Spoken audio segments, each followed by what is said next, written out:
Bienvenue à tous. Le monde entier a les yeux tournés vers les États-Unis, qui de Donald Trump ou de Joe Biden pour occuper la Maison-Blanche. Le suspense reste entier. Les deux candidats sont au coude à coude. Les fameux swing states, les États clés peuvent faire basculer l'élection d'un côté comme de l'autre. Seule certitude, la présidentielle américaine affiche aux yeux du monde entier une Amérique polarisée. Analyse sur ce plateau avec Chris Ega. Vous êtes analyste politique. Merci d'avoir répondu à notre invitation. Merci, mon cher Gaëtan.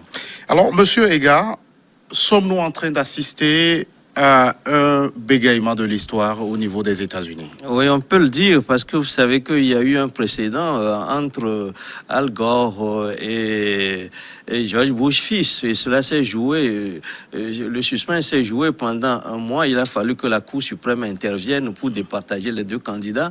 Mais je me demande si on n'assiste pas aujourd'hui à bien pire, parce qu'avec un candidat comme Trump qui peut nous réserver des surprises à tout moment, vous avez déjà constaté que, alors que le dépouillement se continue, il a commencé... Il a déjà proclamé sa victoire. Voilà, c'est ce que craignait d'ailleurs toute l'opinion, mais c'est ce qui arrive. On se demande, la tension qu'il y a aujourd'hui aux États-Unis est énorme, est énorme que ce qu'on avait, celle à laquelle on avait assisté entre Al Gore et George Bush fils. Alors, comment cela va-t-il se passer?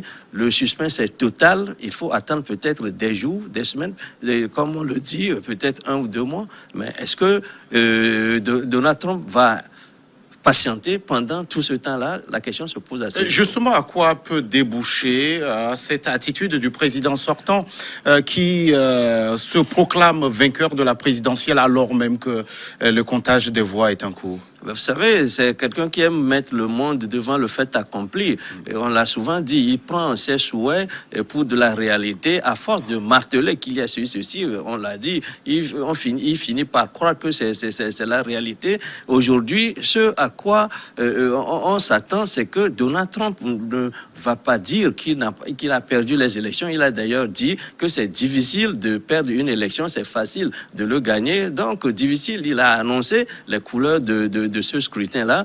Tout est dit et il est sûr que si d'aventure Joe Biden est proclamé, il ne va pas accepter du tout parce qu'il va faire jouer la Cour suprême où il est très... Qui est déjà acquis à sa cause. Il espère qu'en portant des contentieux au niveau de cette Cour suprême-là, il se peut que quand bien même il est perdant, qu'on le déclare vainqueur. Donc le suspense à ce niveau-là, il faut s'attendre à tout avec le candidat Donald Trump qui veut tenir son deuxième mandat, qui ne veut pas perdre du tout. Alors là, c'est d'où tout le danger.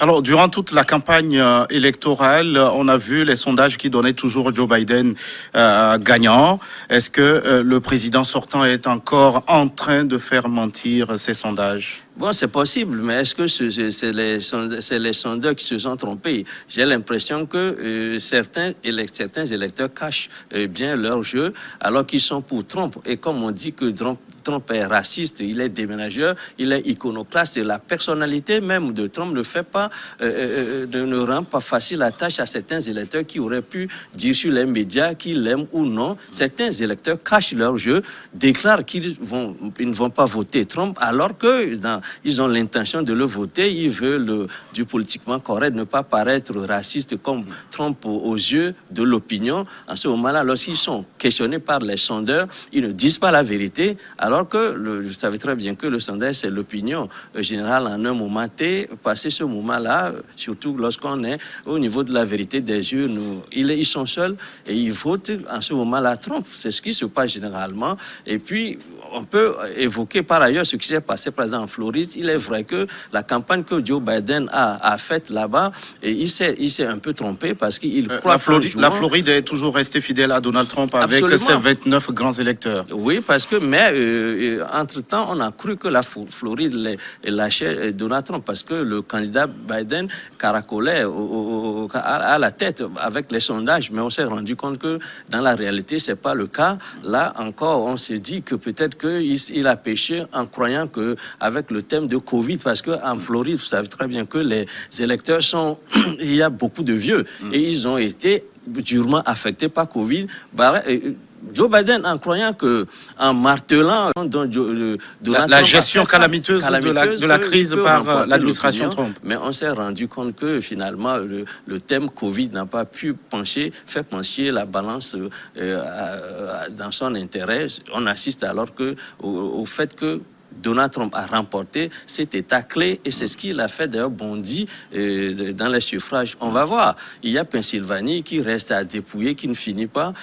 C'est des states, c'est un state et d'autres États aussi peuvent faire pencher la balance du côté de Donald Trump, qui, on le sait, s'est déjà proclamé vainqueur de cette élection. Alors, qu'est-ce qui a pu rester, on peut le dire comme ça, le meilleur atout de Donald Trump? On voit que l'électorat blanc lui est toujours resté fidèle.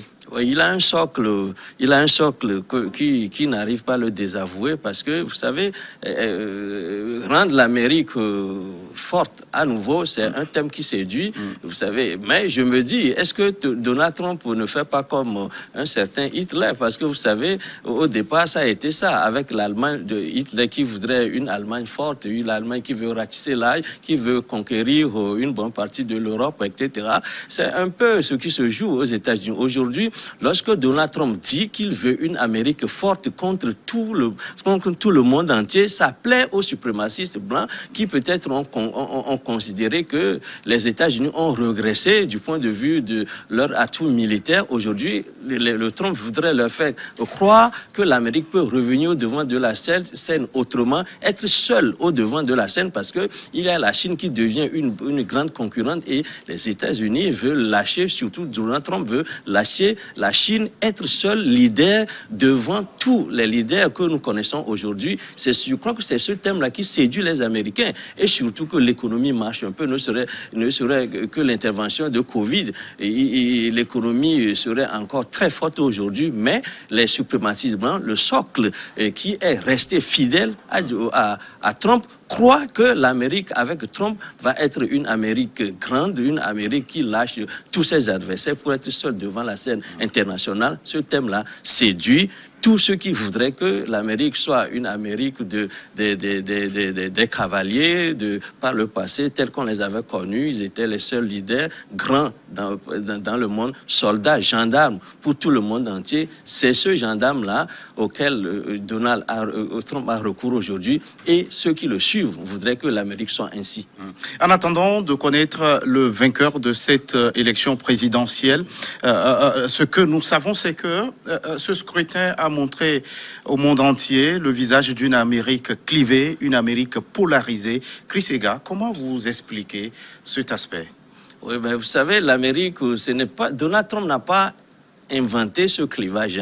Ça a été toujours un clivage latent, mais seulement il l'a exacerbé. Vous savez, il y a eu toujours, depuis les temps immémoriaux, deux Amérique, une Amérique pour les démocrates, une Amérique pour les républicains. Et les républicains, ce sont des gens qui ont toujours voulu une Amérique forte, une Amérique, je dois dire, qui n'aime pas tellement la démocratie, parce que lorsque les démocrates interviennent pour surnommer leur parti démocrate, ça voudra dire que c'est contre ceux qui ne veulent pas, les républicains, qui sont traditionnalistes, qui sont réactionnaires, qui ne veulent pas que les choses avancent.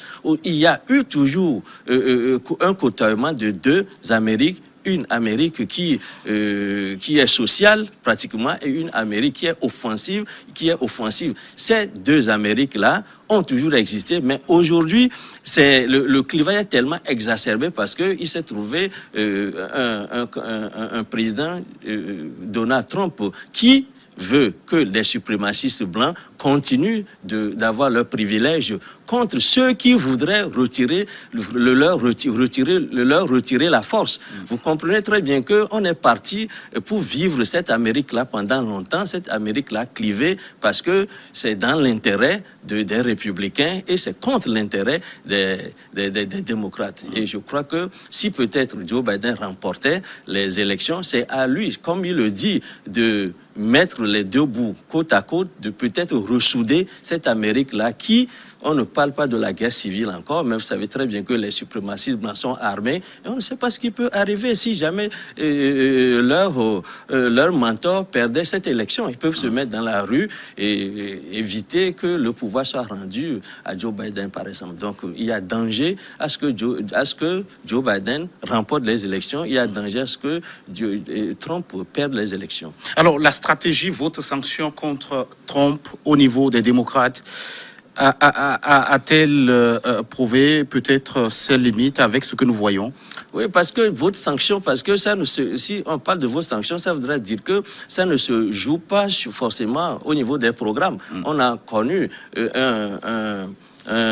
Donald Trump, déménageur, qui est contre la diplomatie unificatrice du monde, qui est contre le multilatéralisme, qui est contre la Chine, contre l'Europe, et qui fait une politique climato-sceptique aussi. Voilà, climato-sceptique, et qui aussi fait du protectionnisme, surtout même vis-à-vis de ses voisins, à l'exemple du Canada, par exemple. Donc aujourd'hui, Donald Trump est un président tel que le monde entier, en principe, retient le souffle. Quand bien même l'élection se joue aux États-Unis, c'est tout le monde entier aujourd'hui qui retient le souffle, parce qu'on a constaté qu'il a détricoté tous les accords que les États-Unis ont passés avec les différentes organisations, les différents pays. Aujourd'hui, c'est un Donald Trump iconoclaste qui casse tous les tabous, qui veut gouverner à sa façon et qui veut gouverner contre ce qu'il appelle l'establishment mondial. Et avec cette allure-là,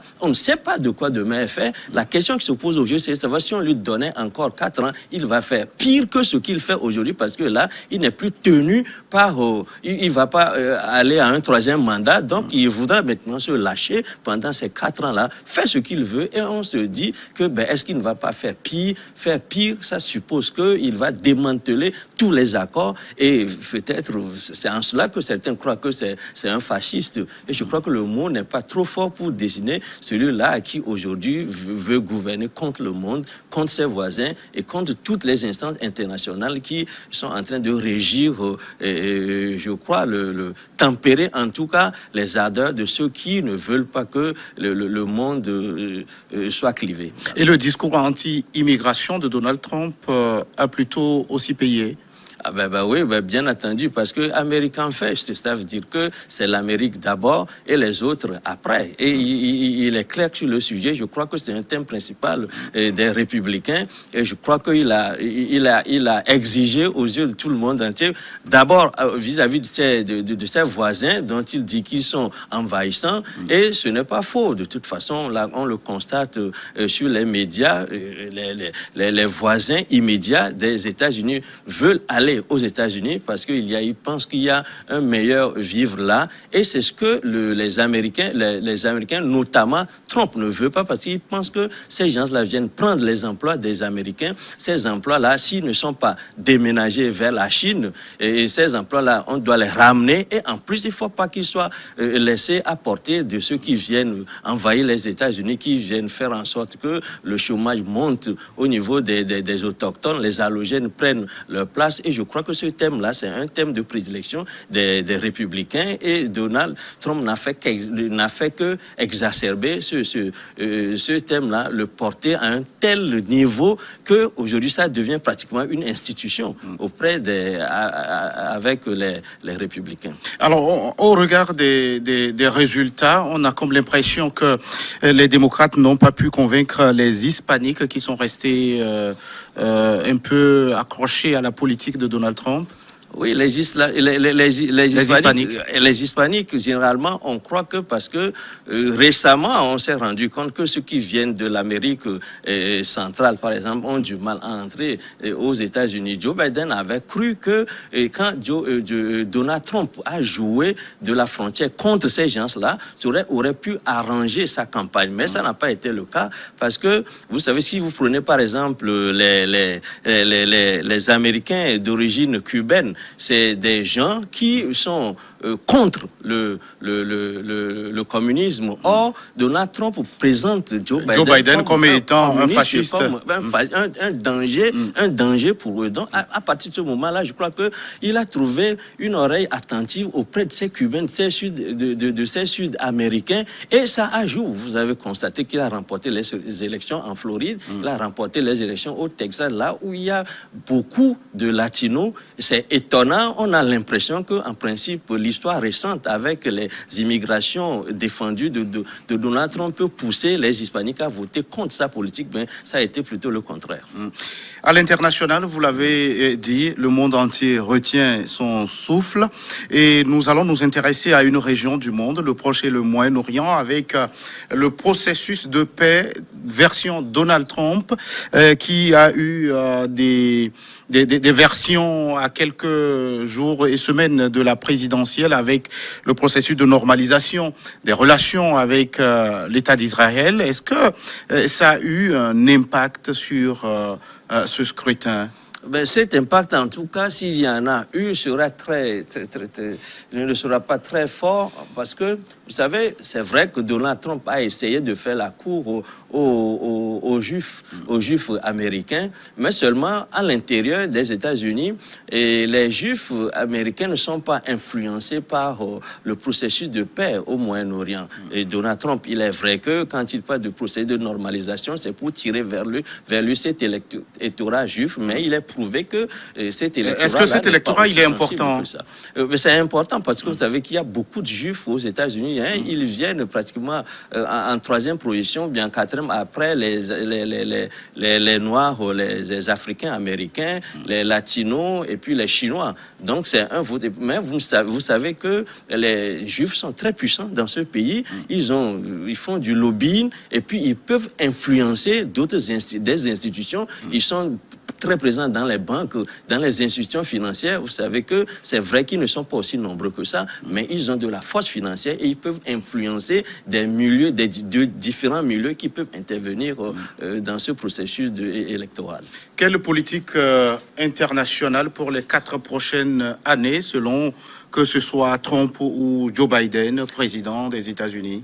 Ben, vous savez, à l'intérieur, ce que pense Donald Trump, c'est de continuer de baisser les impôts parce que il a beaucoup fait campagne sur ça et les Américains ont été séduits, surtout les grandes entreprises. Ceux qui sont fortunés ont constaté que, en tout cas, il a joué en leur faveur en baissant de façon notable les impôts. Il veut continuer dans ce sens-là.